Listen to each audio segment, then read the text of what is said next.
Today I'm going to show you how to make this delicious loaf of sourdough banana bread. This is a great use of sourdough discard and it's so easy to make. Welcome y'all to Robin on the Farm. If you make a lot of sourdough bread like I do, then chances are you have a bunch of sourdough discards sitting in your fridge waiting to be used. Well, today I'm going to give you an excellent recipe to use up some of this sourdough discard. This is sourdough discard banana bread and it is delicious. It is super quick to throw together and it's a great treat for you and your family. Today I'm going to use my KitchenAid mixer, but you can just as easily mix this up by hand or use hand beaters, however you want to do it. I'm also going to give you all of the measurements in cups and spoons, but I'm also going to give it to you in grams in case you prefer baking that way, because with sourdough we use scales a lot. So I'm going to give it to you both ways.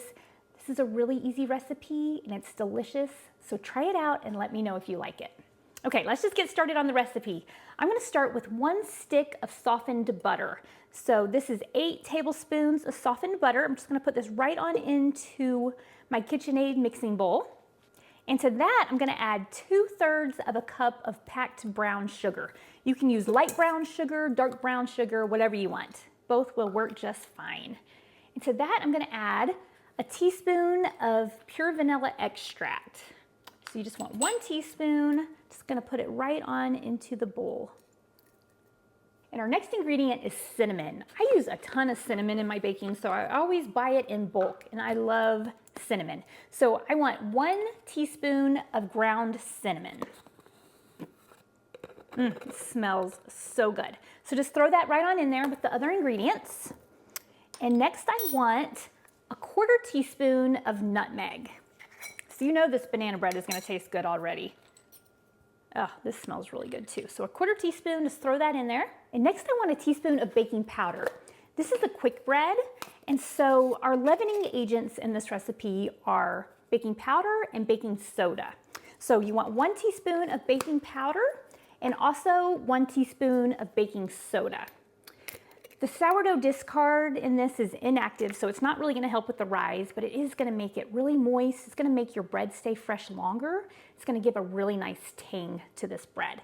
So 1 teaspoon of baking powder and 1 teaspoon of baking soda, just right on into your bowl. And next we want some salt. I want 1 teaspoon of salt. This is my Redmond's real salt. This stuff is really awesome because it's from North America. And it's pink and it's pretty and it's an ancient fine sea salt. So that's kind of cool. So I'm going to pour this over a different bowl. I do not want to over pour my salt into my banana bread. So I want 1 teaspoon of salt, just right on in there. You can also use just plain old white iodized table salt. Use what you have. Now that we have these first ingredients in here, I'm going to go ahead and throw this into my KitchenAid. I'm going to let the KitchenAid mix this up just for a minute. Get these first ingredients all mixed up before we add our next ones.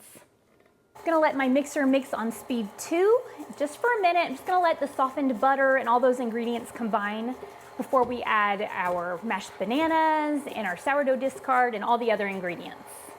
I let my KitchenAid mix on speed 2 just for about a minute. I just wanted the butter to get all combined, but look at that. It looks like cinnamon butter and it smells like it too. It smells fantastic right now. But that's about what you want it to look like before you add your other ingredients. Now, first we want a cup of mashed bananas. I went ahead and mashed these. I used my pastry blender to mash my bananas. I love using this. This is great for cutting in butter. It's great for mashing bananas. It's also great for mashing up hard-boiled eggs before you make egg salad or chicken salad. So this thing's great. So this is a good little hack. But you want 1 cup of mashed bananas. These are nice and ripe bananas. Let's go ahead and put that right into your bowl. And next we want a 1/4 cup of honey. I'm using this organic honey, but you can also use a 1/4 cup of sugar if you don't have any honey or you don't want to use up your honey. But a 1/4 cup of honey is what I'm using. I'm just going to put this right on into my bowl. Now, I always spray my little container before I measure out my honey. That'll just help the honey come out that much better and not leave a mess. And to that, I'm going to add 2 large eggs. Okay, 2 large eggs. Just pour them right on in there. You don't have to scramble them up or anything. Your mixer is going to do that for you. Our next ingredient is our sourdough discard. As I'm maintaining my starter, I'm always pouring a little bit of extra discard into a jar in my refrigerator. And it just piles up over time. So this is a great recipe to use up some of that sourdough discard. Now this is a 1/2 cup. If you don't have any discard, but you have some active starter that you want to use, you can also use the active starter in this recipe just fine. So I'm going to put in a 1/2 cup of this sourdough discard. And like I said, this makes your breads even more moist, helps them to stay fresh longer, gives it a little bit of tang, and you get a little bit of the nutritional benefits from sourdough also.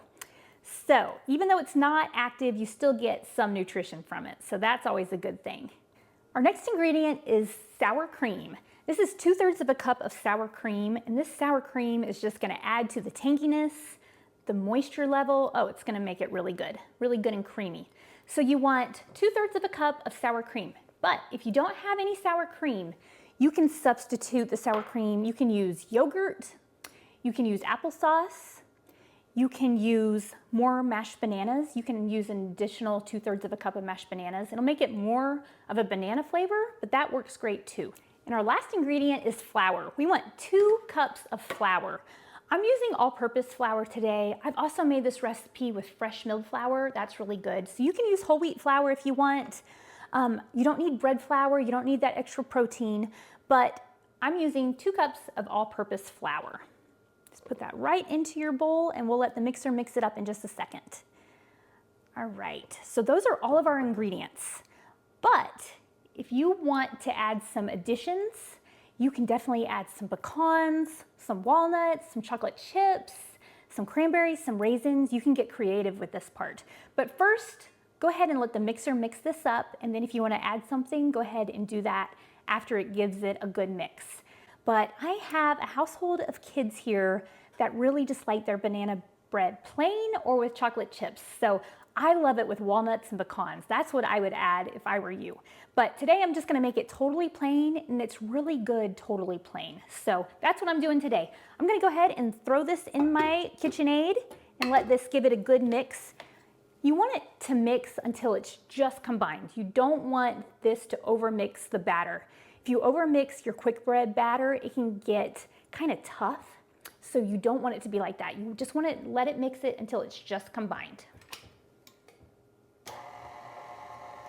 So I'm gonna mix this on speed 1. That's the lowest speed. And I'll probably just let it mix for about 30 to 45 seconds because it's already looking really good. This is what you want the batter of your sourdough discard banana bread to look like when it's all done mixing. Now, if you're gonna add any nuts or fruit or chocolate chips, I'd add about 3/4 of a cup to 1 cup to this batter. Just go ahead and fold it in. Now, to make this banana bread, this makes 1 loaf. So I'm gonna use my cast iron loaf pan. I absolutely love and adore my cast iron loaf pans. These things are fantastic to bake in. They bake everything so evenly. They don't have any of those coatings or anything to get into our food, no chemicals or anything like that.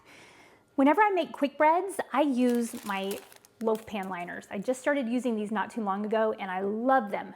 They make getting your quick bread out of the loaf pan so much easier. My friend Rhoda sent these to me, so thank you, Rhoda. I really love these. So I'm gonna use one of these loaf pan liners. And I am simply going to pour all of this batter into this loaf. Now, I have my oven preheated to 325 degrees, and I'm gonna let this bake for about 45 minutes, and then I'm gonna check on it. At that point, I might put some tin foil over the top so that it doesn't get too brown, and then I'm gonna let it bake for about another 20 to 30 minutes. Just kind of depends on your oven. So I don't want to tell you too long and I don't want to tell you too short. But after that time, you're going to do the toothpick test and just kind of check out if it's done in the middle.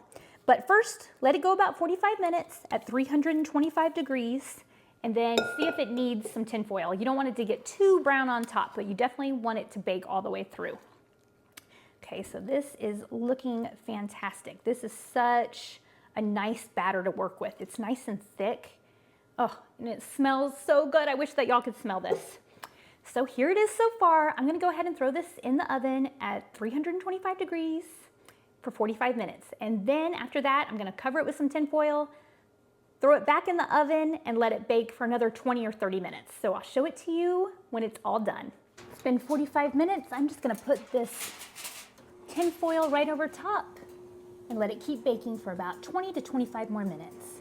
I just got the banana bread out of the oven and I let it bake for a total of 1 hour and 10 minutes. Now I'm gonna do the toothpick test. I have a toothpick here. I'm gonna test it. I'm gonna put this down in the middle and pull it out. Looks good. It's clean, so I know it's baked all the way through. I'm gonna let this cool on the countertop for about 10 minutes before I get it out of the loaf pan. Here's our loaf of sourdough banana bread. Doesn't it look good? I let this cool for about 10 minutes in the loaf pan after I got it out of the oven, and now it's time to turn it out of the loaf pan. So I use the loaf pan liners, and it just makes it so much easier. Look at that. Slides right out. Fantastic. Okay, so let's check out this loaf of bread. Oh, doesn't that look good? I think it has the perfect amount of browning on top. I did come in 45 minutes after I got it going in the oven and put that tin foil over it just so it wouldn't get too dark. But look how good it looks. It looks fantastic. Okay, so I'm gonna go ahead and peel off this loaf pan liner. These things are just so nice. I think they really make everything a lot easier when you're making quick breads. Okay. See, it just slides right on off, no problem. Okay, so let's see. The bottom looks good, the sides, nothing's stuck. That's why the loaf pan liners are so nice. Okay, it's still pretty warm. It's probably gonna be pretty crumbly. If you want the very best slicing out of your quick breads, you let them cool completely, but I'm not doing that. I like to make breads and treats and then eat them fresh out of the oven. So that's what I'm gonna do today. I've been smelling this bake for about an hour and it smells so good. I can't even wait any longer. Okay. Oh, this looks so good. Oh my goodness, there it is. Now it would be really, really, really good right now if I had put some pecans or walnuts or some kind of addition. But like I said, my kids don't like that kind of thing. So I don't want to eat this entire loaf by myself. I want them to help me a little bit. So no additions in this one, but it's still going to taste fantastic. So I'm going to go ahead and take a little bite. It's yummy. It's really good. And look at that. Perfectly baked sourdough banana bread. This has a fantastic taste and a fantastic texture. This is going to be great for snacking, for breakfast, for anything. This is just a great loaf of bread. I will leave the recipe for the sourdough banana bread down in the description. You can print out the recipe. You can share it. If you wouldn't mind sharing this with your friends and family, I would totally appreciate that. Thank you so much for being here with me on Robin on the Farm. I will see you next time. Be sure to check out my 5-hour sourdough bread recipe. This stuff is so easy and so delicious. Robin's in the kitchen, dough beneath her hands, wheat from the fields and eggs from her land. Sunlight through the window, a warm golden glow. She's working hard to make that dough.